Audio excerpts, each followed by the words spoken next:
Hello students, आज हम पढ़ने जा रहे हैं exercise 5.3 AP series 11th question से शुरू करते हैं। हमारे पिछले लेक्चर तक हमने 10 क्वेश्चंस कंप्लीट कर लिए थे। ध्यान से देखिए, 11th question statement is there on the board. If the sum of first n terms of an AP is 4n minus n square. ध्यान से देखिए, sum of n terms of an AP यानी कि एस एन की value कितनी दे रखी है, 4n minus n square. What is the first term, यानी कि ब्रैकेट में देखिए हिंट दे रखा है S1। हमें हमारी AP की फर्स्ट टर्म निकालनी है और फर्स्ट टर्म को ही क्या बोलते हैं, S1 भी बोलते हैं। तो मैं यहाँ पे S1 कैसे निकालूंगा, देखिए ध्यान से।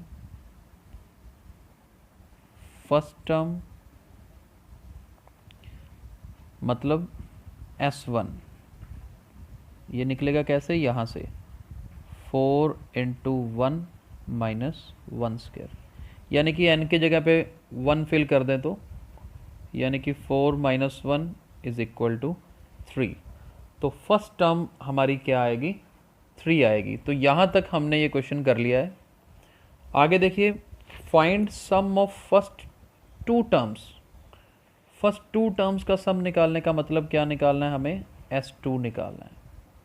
अब S2 देखिए, यहाँ पे n की जगह पे 2 फिल कर दीजिए, 4 इंटू 2 माइनस 2 स्क्वायर, यानी कि 4 2 ज़ार 8, 2 का स्क्वायर 4, यानी कि पहली दो टर्म्स का सम कितना आया, 4 आया। तो यहाँ तक बिल्कुल समझ आ गया होगा, बड़ा सिंपल है यहाँ तक। आगे देखिए, what is the second term. अब ये चीज़ ध्यान से समझिएगा। मान लीजिए हमारे पास ये टर्म्स हैं A1, A2, A3 up to AN। हमें पूछा है सेकेंड टर्म निकालो, यानी कि ये सेकेंड टर्म मैं क्या कर सकता हूँ, ध्यान से देखिए कैसे करेंगे। इन दोनों को टोटल करूँ, यानी कि A1 में A2 जोड़ दूँ और उसमें से ये फर्स्ट टर्म को माइनस कर दूँ, यानी कि A1 को अगर माइनस कर दूँ तो बच जाएगी, सेकेंड टर्म ही बनेगी। इस कंसेप्ट को ध्यान से समझिएगा। पहली और दूसरी को टोटल करूँ, A1 प्लस A2 को मैं S2 लिख सकता हूँ। देखिए बिल्कुल लिख सकता हूँ, A1 प्लस A2 को क्या लिख सकता हूँ, S2। फिर माइनस का निशान, A1 यानी कि फर्स्ट टर्म को हम क्या बोल रहे हैं, S1। यानी कि सेकेंड टर्म अगर निकालनी हो तो S2 माइनस S1 किया जा सकता है, यानी कि S2 का मतलब इन दोनों का टोटल, उसमें से ये पहली टर्म माइनस करेंगे तो अपने आप सेकेंड टर्म बच जाएगी, राइट। तो इसी कंसेप्ट को यूज़ करते हैं S2 माइनस S1 को। और देखिए हम आगे क्या करने वाले हैं, हमने A2 निकालना है। तो A2 कैसे निकालेंगे, ये फॉर्मूला बन जाएगा S2 माइनस S1। तो S2 की वैल्यू क्या है हमारे पास, S2 की वैल्यू है 4 और S1 की 3, यानी कि सेकेंड टर्म हमारे पास क्या आ गई, 1 आ गई।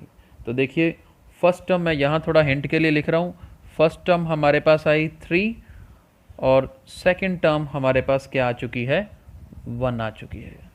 आई होप यहाँ तक क्लियर हुआ होगा। अब देखिए यहाँ तक ये क्वेश्चन कर लिया हमने। Similarly find third term. अब थर्ड टर्म सिमिलरली मतलब मैं अगर थर्ड टर्म निकालनी हो तो फॉर्मूला क्या यूज़ करूँगा, S3 माइनस S2। यहाँ पे देखिए 2 था तो यहाँ पे 2 है और नेक्स्ट टर्म उससे एक छोटी है।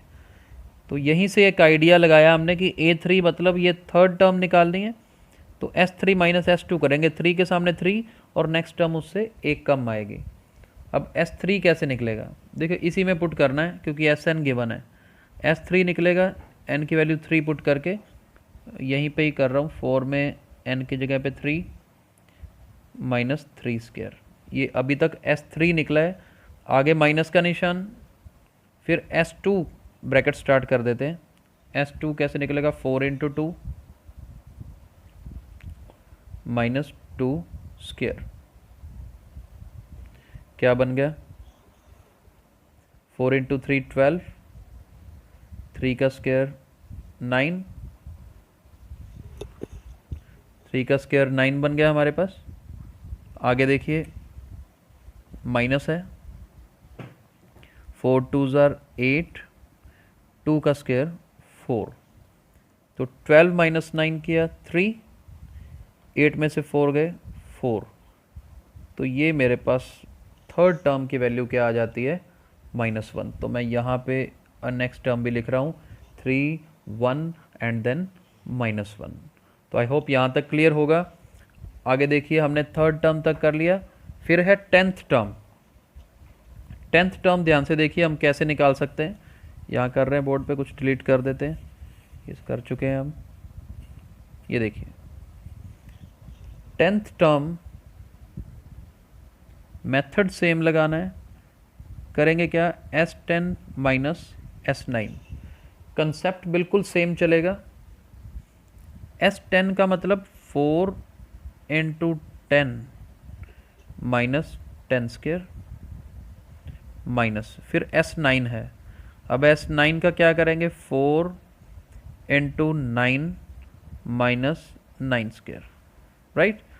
अब देखते हैं 4 इंटू 10 40, 10 स्क्वायर इज 100, 9 4 ज़ार 36 और 9 का स्क्वायर करेंगे तो 81। तो इसी कैलकुलेशन को करना है हमें। 40 माइनस 100 ब्रैकेट खोल देते हैं, माइनस 36 और प्लस 81। तो ये प्लस वाली टर्म्स को आपस में ऐड कर देते हैं, माइनस वाली को आपस में। 100 में 36 ऐड करेंगे तो माइनस 136 और 81 को 40 में ऐड करेंगे तो 121। तो 136 में से 121 सब्ट्रैक्ट करेंगे तो 15 बनेगा और वो भी माइनस का। तो देखिए टेंथ टर्म हमारी क्या आई -15। तो यहाँ तक टेंथ टर्म तक हमने ये क्वेश्चन कर लिया है। लास्ट में हमारा क्या निकालना रह गया है nth टर्म। तो चलिए nth टर्म निकालते हैं, क्योंकि ऊपर देखो इसमें हम एक अलग तरीके से भी कर सकते थे, क्योंकि 3 1 -1 कॉमन डिफरेंस तो हमारे पास आ चुका है। लेकिन जब कॉमन डिफरेंस आ चुका है वो यूज़ इसलिए नहीं कर रहे यहाँ पे क्योंकि सिमिलरली वर्ड लिखा है इस क्वेश्चन में, ये नज़र आ रहा है ना, सिमिलरली। जैसे पिछला किया है उसी तरीके से सारा करना है, इसलिए हम इसी मेथड को यूज़ कर रहे हैं। तो देखिए अब लास्ट टर्म हमारी निकालने वाली क्या रह गई है nth टर्म। अब इसको कैसे निकालेंगे Sn माइनस Sn माइनस 1। देखिए मेथड कंसेप्ट बिल्कुल सेम, n के सामने n है, आगे उससे एक छोटी टर्म। तो Sn की वैल्यू कितनी है 4n minus n square minus Sn minus 1 पे चलते हैं, बनेगा तो यहीं से ही 4 into n minus 1 minus n minus 1 का स्क्वायर। चलो इसी को सॉल्व करते हैं। 4n minus n square minus open the bracket 4n minus 4, यहाँ होल स्क्वायर ओपन करते हैं, a square plus b square minus 2ab। Calculation बिल्कुल आसान है। 4n minus 4 open the bracket now minus n square minus 1 plus 2n, 4n minus n square. एक काम करते हैं और ब्रैकेट खोल देते हैं, minus 4n minus minus plus 4 plus n square plus 1 minus 2n। अब देखते हैं जो कटता है उसको काट देते हैं। 4n से 4n कट गया, माइनस n स्क्वायर से ये n स्क्वायर कट गया, तो फाइनली हमारे पास आंसर क्या बचता है, ये माइनस 2n प्लस 5। तो माइनस 2n प्लस 5 हमारा फाइनल आंसर बनता है, nth टर्म ये आएगी। तो ये क्वेश्चन बहुत ही इंटरेस्टिंग क्वेश्चन है, एक डिफरेंट काइंड ऑफ क्वेश्चन है। आई होप सबको समझ आया होगा। तो हमारे यूट्यूब चैनल को आप लोग लाइक ज़रूर करें और सब्सक्राइब करें और बेल बटन पे क्लिक ज़रूर करें, क्योंकि जब आप बेल बटन को क्लिक करेंगे तभी आपको हमारी वीडियोस के बारे में पता चल पाएगा जैसे वीडियो अपलोड होगी। तो इसी तरह से हाँ हमारे वीडियोस को शेयर भी ज़रूर करें। Thank you.